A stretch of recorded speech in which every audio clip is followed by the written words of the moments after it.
ये वही सैंडविच है जिनको मैंने इस बार रमज़ान में डेली खाया था, और इसी के सारे में फ्राइड आइटम से बिल्कुल दूर रही थी। ये खा के मुझे बिल्कुल भी किसी तरह के पकौड़े समोसों की कोई क्रेविंग नहीं होती थी। तो इसकी आज मैं डिटेल रेसिपी आप लोगों के साथ शेयर करूँगी।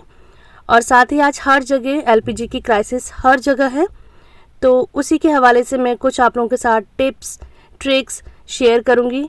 उसका अल्टरनेटिव आप लोगों को बताऊँगी कि आप इसको यूज़ कर सकते हैं, तो आपको जो बेहतर लगे आप उसके साथ जा सकते हैं। तो मैं उसकी छोटी छोटी बारीकियाँ भी आप लोगों के साथ शेयर करूँगी और इसके यूज़ करने का तरीका भी बताऊँगी। तो जहाँ पे भी गैस सिलेंडर की प्रॉब्लम है तो आप इस वीडियो को गौर से एक बार ज़रूर देखें। तो शुरू करते हैं आज का व्लॉग। अस्सलाम वालेकुम। देखिए आजकल पता नहीं क्या हो रहा है, मौसम भी इतना ज़्यादा चेंज हो रहा है, बिल्कुल भी कोई भी जो सिचुएशन है वो बिल्कुल भी स्टेबल नहीं है। इस मौसम में जो अप्रैल शुरू हो गया है, कभी भी ऐसा मौसम नहीं होता था। इतनी ज़्यादा बारिश है कभी एकदम, और रात तो हमारे यहाँ पर बर्फ़ भी पड़ी थी, मतलब ओले भी हुए थे, और एकदम मौसम बहुत ज़्यादा चेंज हो रहा है। तो उसकी वजह से तबीयतें भी ख़राब हैं। अभी तक मेरा थ्रोट भी सही नहीं हुआ है। खैर ये सब तो चलता रहेगा। बारिश हो रही थी, रात का टाइम था और मैं यहाँ पर किचन को एकदम क्लीन कर रही थी। जो जितना भी लेफ़्ट ओवर खाना था मैं उसको छोटे छोटे से कंटेनर में करके अब फ्रिज में रख दूँगी, और जितने भी बर्तन होंगे उनको मैं सिंक में एक सा करके रख दूँगी, क्योंकि फिर अब ये सुबह धुलेंगे।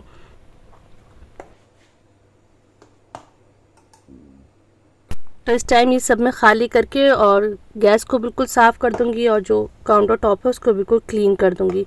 लेकिन बर्तन सुबह मेड आकर धोएंगी, तो ये इतना मैं काम करके किचन को एकदम क्लीन करके फिर बाद में एकदम रिलैक्स होकर चाय पीऊँगी। हमारे यहाँ इस टाइम रात में चाय पी जाती है, जब बिल्कुल सारा खाना वाना हो जाता है, किचन क्लीन हो जाता है, तो बड़े शौक़ से और बड़ी डिमांड के साथ चाय मांगी जाती है।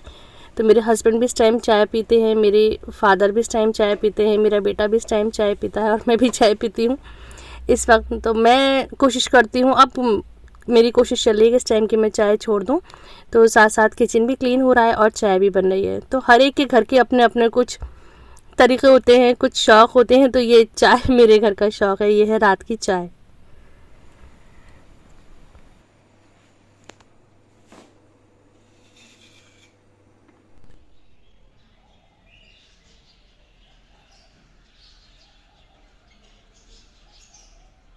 और अब है ये सुबह का टाइम। इतनी प्यारी सुबह हुई है माशाल्लाह, इतनी चमकदार यहाँ पर रोशनी थी। जो हल्की हल्की सी धूप आ रही थी, इसे बिल्कुल मुझे देख के इतना अच्छी एनर्जी सी लग रही थी, बहुत अच्छा लग रहा था। तो मैंने सीन को रिकॉर्ड कर लिया। और यहाँ पर जो मेरे प्लांट्स रखे रहते थे, रमज़ान की वजह से प्लांट्स बिल्कुल इग्नोर हो रहे थे, बिल्कुल उनकी ख़राब कंडीशन हो रही थी। तो कल मैंने सारे जितने भी गमले थे वो खाली कर लिए हैं, और जो छोटे मोटे से जिसमें प्लांट बचे हैं बस मैंने वो गमले यहाँ पर छोड़ दिए हैं। अब इंशाल्लाह नेक्स्ट डेज़ में मुझे अपने ज़रा पौधों को ही देखना है, इनकी ज़रा अच्छी खातिरदारी करनी है। बड़े नाराज़ से हैं, तो सब बिल्कुल मुरझाए हुए थे। तो कल मैंने इनको ज़रा टाइम दिया था, इनको सबको खाली करके सारे पॉट मैंने ऊपर रख दिए हैं, ऊपर टेरेस पर, और ये जगह साफ़ कर दी है। अब देखते हैं 1-2 दिन में जाके मैं थोड़े से प्लांट्स लेकर आऊँगी और इनको फिर से सबको रीसेट करूँगी। अच्छा, आज मैं बना रही हूँ लंच के लिए ये राजमा प्लस राइस। अगर कोई रोटी कहेगा तो रोटी बन जाएगी, लेकिन जो मैंने सोचा है वो राजमा चावल ही सोचा है। तो जैसे जैसे ये गैस की सिलेंडर की प्रॉब्लम है, तो कोशिश करा करें कि हर दाल को ज़रा आधे घंटे 1 घंटे पहले भिगो दें। उससे क्या होता है, कुकिंग जो टाइम होता है वो कम हो जाता है, तो उससे गैस बच जाती है। छोटी छोटी सी चीज़ों को ध्यान रखकर बनाइए। राजमा तो वैसे भी पहले से भीगती है, मैंने इसको रात में भिगो दिया था। मैं हमेशा राजमा बनाती हूँ, कई बार शेयर कर चुकी हूँ कि पहले मैं राजमा को अच्छे से बॉईल कर लेती थी। जब वो बिल्कुल सॉफ्ट हो जाती थी उसके बाद मैं मसाला भूनती थी और फिर मैं ये बॉइल्ड राजमा डालती थी। लेकिन आज मैं ऐसे नहीं बनाऊँगी। आज मैंने सारी चीज़ें एक साथ डाल दी हैं। अभी मैंने राजमा को बॉईल नहीं करा है। लहसुन अदरक का पेस्ट, सारे पाउडर्ड मसाले, टमाटर, हरी मिर्च, ये सब डालने के बाद, और राजमा भी डाल दी है, और थोड़ा सा ऑयल डालूँगी जिससे कि कुकर के बाहर दाल नहीं निकले। बस इतना, 1 चम्मच मैंने तेल डाल दिया है। इसके बाद अब मैं कुक करूँगी। तो एक ही प्रोसेस में, मतलब एक ही बार गैस ऑन होने के बाद ये दाल तैयार हो जाएगी। तो टाइम तो उसमें लगता है, लेकिन उससे कम गैस खर्च होती है, जैसे कि मैं हमेशा से इसको बनाती हूँ। तो मैंने हाई फ्लेम पर इसमें 1 सीटी ले ली थी, उसके बाद गैस की फ्लेम को लो कर दिया था, और बिल्कुल लो फ्लेम पर कुकर में मैंने इसको ढककर पकाया था 20 से 25 मिनट के बाद। 25 मिनट के बाद मैंने गैस की फ्लेम को बंद करी। अब मैं इसको खोल कर देख रही हूँ तो बहुत अच्छे से सॉफ्ट हो गया है। और देखिए, आप भी किसी चीज़ में टमाटर ऐसे ही डाला करिए, हाफ कट में डाला करिए, तो ऐसा डालने से जो इसकी स्किन है ना बड़ी आसानी से हट जाती है। तो बस मेरे पास ये हैवी स्पून था लकड़ी का, मैंने उससे इसको मैश कर दिया। आप रही से कर लें जिससे दाल मत्ते हैं। और अब मैं बघार तैयार कर रही हूँ। तो जब भी इस तरह की चीज़ें होती हैं जिसमें बघार की खूबसूरती को मुझे दिखाना होता है, उसको सजाना होता है, जैसे कढ़ी हो गई या इस तरह की बहुत बगरी हुई कोई रेसिपी हो गई, या ख़ास तौर पे गोश्त हो गया, और गोश्त में भी आलू गोश्त टाइप का, भिंडी गोश्त या अरबी गोश्त जिसमें अच्छा रोगा नज़र आना चाहिए, मैं उसको 2 या 3 सर्विंग बोल में सर्व करती हूँ। इससे क्या होता है कि जिससे जो पहले लोग खाते हैं उनको तो खूबसूरत सालन मिल जाता है, और जो बाद में लोग खाते हैं तो उसकी सारी रौनक ख़त्म हो जाती है। तो मैं ऐसा ही करती हूँ। तो मैंने 2 यहाँ पे बोल तैयार करे हैं। जो पहले लोग खाएंगे वो पहले में से खा लेंगे और दूसरे वाले दूसरे में से खाएंगे, लेकिन उन्हें भी एकदम फ्रेश और ख़ूबसूरत सी ये राजमा मिलेगी। तो ये छोटी छोटी हर औरत अपने घर में फट्स करती रहती है। साथ ही मैंने यहाँ पर बॉईल कर लिए थे चावल भी तैयार हो गए हैं। तो यहाँ पे सिंपल बॉइल्ड राइस है, कोई ज़ीरा कोई ऑयल का इस्तेमाल नहीं करा है। बस दम के टाइम पर 1 छोटा चम्मच घी डाला था। और सलाद में मैंने यहाँ पे सिर्फ प्याज काट लिया है, इसमें नींबू डाल दिया है, और ऑलिव्स मेरे घर में सबको पसंद है, ख़ासतौर पर मेरे हस्बैंड को ऑलिव्स बहुत ज़्यादा पसंद है।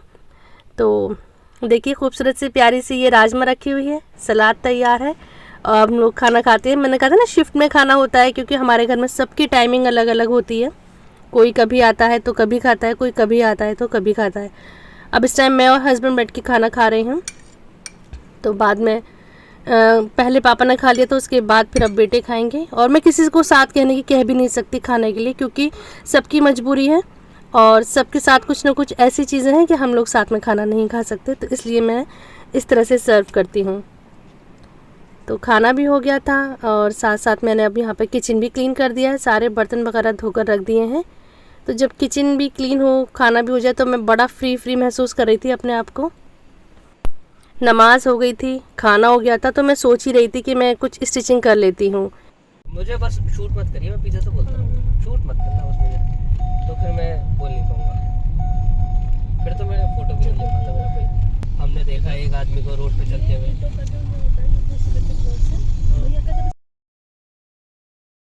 जैसे ही मैं दोपहर को फ्री हुई थी सब नमाज से खाने के बाद, तो मैं सोची थी कि मैं अब फ्री तो क्यों ना कुछ स्टिचिंग कर लूँ। ये बस मैं सोच ही रही थी कि घर पे तभी कुछ गेस्ट आ गए, और उसके बाद तो फिर मैंने कुछ करा नहीं, मतलब स्टिचिंग वगैरह कुछ करी नहीं, और मैंने फिर कुछ शूट भी नहीं करा। तो चलिए अब मैं बात करती हूँ कि हर जगह गैस सिलेंडर की इतनी ज़्यादा मारा मारी है, इतनी परेशानी से लोगों को मिल रहा है, तो हम क्या करें कि इस परेशानी को थोड़ा सा कम कर सकते हैं। तो मैं यहाँ पर आप लोगों को दिखा रही हूँ, ये है इंडक्शन। अच्छा, मेरा जहाँ बचपन गुजरा है, मैंने शुरू से हीटर देखा है, मैंने कभी चूल्हे से मेरा कभी वास्ता नहीं पड़ा। मतलब हमारे घर में मैंने देखा ही नहीं है, कभी चूल्हा नहीं देखा, कभी अंगीठी नहीं देखी, स्टोव भी नहीं देखा।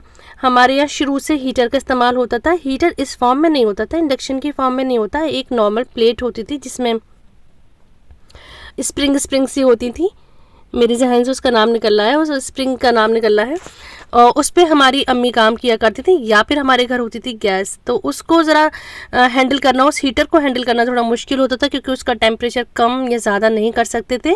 उसके टेम्परेचर को कम करने के लिए पापा एक लोहे की जाली बनवा के लाए थे। वो जाली यूज़ करी जाती थी जब उसको कम पर यूज़ करना होता था, और जब हाई पर यूज़ करना होता था वो जाली हटा देते थे।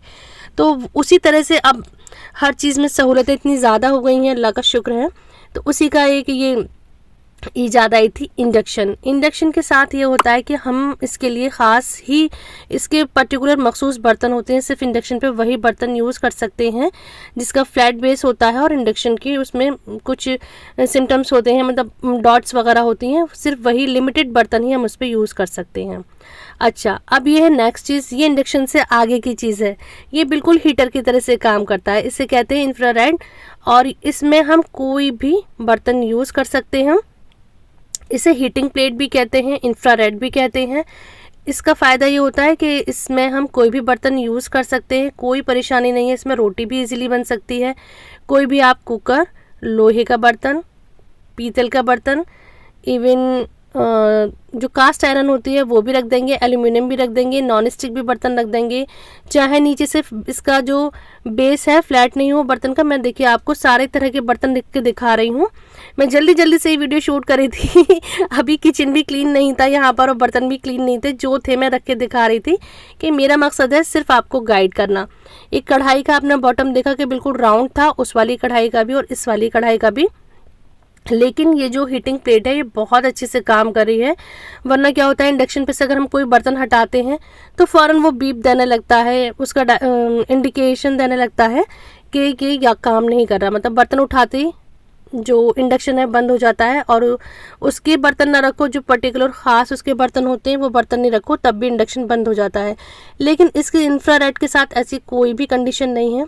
देखिए मैंने नॉन स्टिक भी रख के दिखा दिया, एल्यूमिनियम भी रख के दिखा दिया, स्टील भी रख के दिखा दिया, कास्ट आयरन भी रख कर दिखा दिया, सारी चीज़ें रख कर दिखा दी। और इसको बिल्कुल इसी तरह से हम कंट्रोल कर सकते हैं जैसे कि हम नॉर्मल इंडक्शन प्लेट को करते हैं। इसका टेम्परेचर भी कम ज़्यादा हो जाता है। और इंडक्शन की भी अच्छी बात यह है कि दूध नहीं इसमें से स्पिल आउट होता, क्योंकि उसमें टाइमर लगा दो, टेम्परेचर सेट कर दो, बस दूध जब बॉयल हो जाता है तो वो अपने आप बंद हो जाता है। उसको आराम से अंडे भी बॉयल कर लो, दूध भी बॉयल कर लो, पानी भी बॉयल कर लो, बस टाइमर सेट कर दो। तो ईज़ी टू यूज़ है।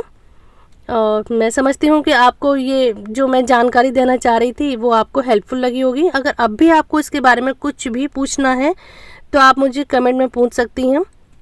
मेरा मकसद सिर्फ यही था इस टाइम वीडियो दिखाने का कि इस टाइम बहुत ज़्यादा लोग परेशान हैं, तो मैं उन लोगों को बता रही थी नॉर्मली, मतलब अपने लाइफ में बता रही थी। मैंने सोचा इस पर मैं ज़रूर वीडियो में अपने शेयर करूँगी ये टॉपिक, तो इसलिए मैंने इस टॉपिक पर आज वीडियो बनाई है। उम्मीद करती हूँ कि आपको ये हेल्पफुल रही होगी। चलिए अब हम शुरू करते हैं वो रेसिपी जिसे मैंने पूरे रमज़ान खाया था और इतना मज़े के मुझे लगते थे कि मैं डेली इसे खा के बोर नहीं हुई।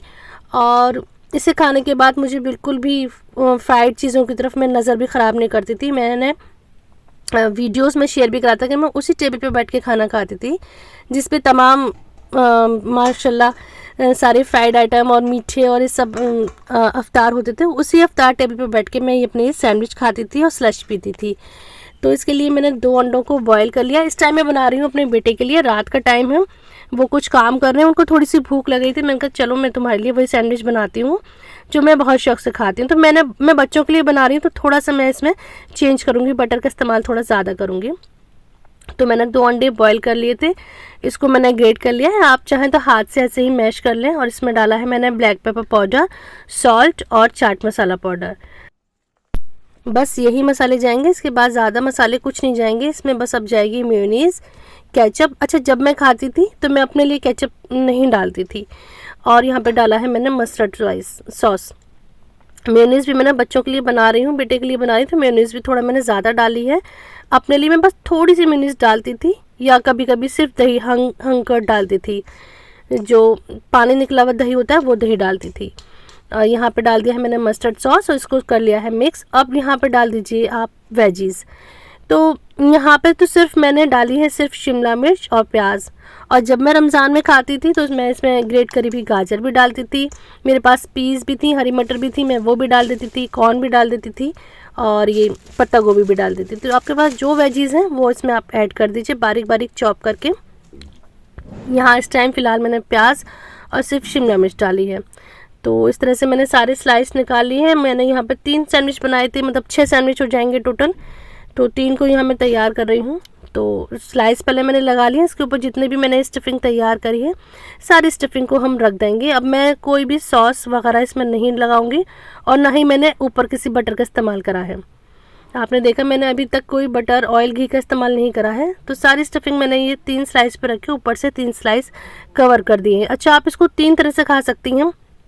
चाहें तो आप इसको ऐसे ही कर लें, बस इसको कट कर दें सैंडविच के शेप में, ट्रायंगल शेप बना दें इसका, या तो आप इसको ऐसे ही खा लें, ऐसे भी बहुत अच्छे लगते हैं। दूसरा, आप इसको पैन में हल्के से घी के साथ बहुत हल्का सा फ्राई कर लें, दोनों साइड से हल्का हल्का सा ब्राउन हो जाए, बहुत थोड़े से ऑयल के साथ। ऑयल का इस्तेमाल नहीं करें, घी का इस्तेमाल करें, या फिर ऑलिव ऑयल का इस्तेमाल करें, या फिर आप इसको ग्रिल कर लें। तो अगर आपके पास ग्रिलर है तो आप इसको ग्रिल कर लें, उससे क्या होता है ना और ज़रा अच्छी तरह से खा लेंगे। तो जैसे कि मैंने बताया कि मैं यहाँ बेटे के लिए बना रही हूँ, मतलब बच्चों के लिए बना रही हूँ, तो मैंने थोड़ा बटर का इस्तेमाल ज़्यादा करा है। जब मैं अपने लिए ग्रिल करती थी तो बहुत थोड़ा सा बटर लगाती थी। इसमें बिल्कुल भी बटर वगैरह की ज़रूरत है भी नहीं, ऐसे ही ग्रिल हो जाता है, क्योंकि इसकी जो कोटिंग है वो नॉन स्टिक है, वो स्टिक नहीं होता है। तो यहाँ मैंने दोनों साइड बटर लगा के इसको बस मैं ग्रिल कर दूँगी। तो आपको जितना डार्क पसंद है उतनी देर इसको ग्रिल करिए, और बस ये मज़ेदार से हेल्दी एग सैंडविच बनके तैयार है। इन सैंडविच ने मेरा बहुत साथ दिया, और मैं इसका ऐसे प्रमोशन करती हूँ जैसे कि मुझे इसके लिए कुछ मिल रहा है। तो मैंने सोचा अच्छा, जिसको भी खिलाती हूँ ना, ये सबको पसंद बहुत आते हैं, तो सब इसकी रेसिपी मांगते हैं, तो मैंने सोचा आप लोगों के साथ भी मैं इसकी रेसिपी शेयर करती हूँ। अच्छा, यहाँ पर मैं इसको निकाल लूँगी। ध्यान रखिए कि इसमें कभी भी आप स्टील का स्पून, स्टील का नाइफ़ का इस्तेमाल नहीं करें, वरना इसकी कोटिंग ख़राब हो जाती है। मेरा तो ये सैंडविच मेकर ग्रिलर रोज़ यूज़ होता है, इसलिए इसकी कंडीशन बहुत जल्दी ख़राब हो रही है। तो इस पर मैंने थोड़ा सा बटर और लगा लिया है। मैंने अपने लिए नहीं लगाया था इस टाइम बटर, ये सिर्फ मैं बच्चों के लिए बना रही हूँ, इसलिए मैं बटर लगा रही हूँ। जैसे कि मैंने लास्ट वीडियो में बताया था कि मेरा बेटा बहुत कम खाना खाते हैं, तो जब खाते हैं तो मेरी यही कोशिश होती है कि वो ज़्यादा से ज़्यादा कुछ हेल्दी खा लें। अच्छा, बटर तो इस एज में उन्हें खाना भी चाहिए। तो ये तैयार हो जाते हैं इस तरह से मज़ेदार से एग सैंडविच। आई होप कि आज की वीडियो आपको बहुत हेल्पफुल रही होगी, और अब भी आपको उससे लेकर इंडक्शन को लेकर या इंफ्रारेड को लेकर कोई क्वेरी है, कुछ भी पूछना है, तो आप मुझसे पूछ सकती हैं। वीडियो पसंद आई हो तो do like, share and subscribe.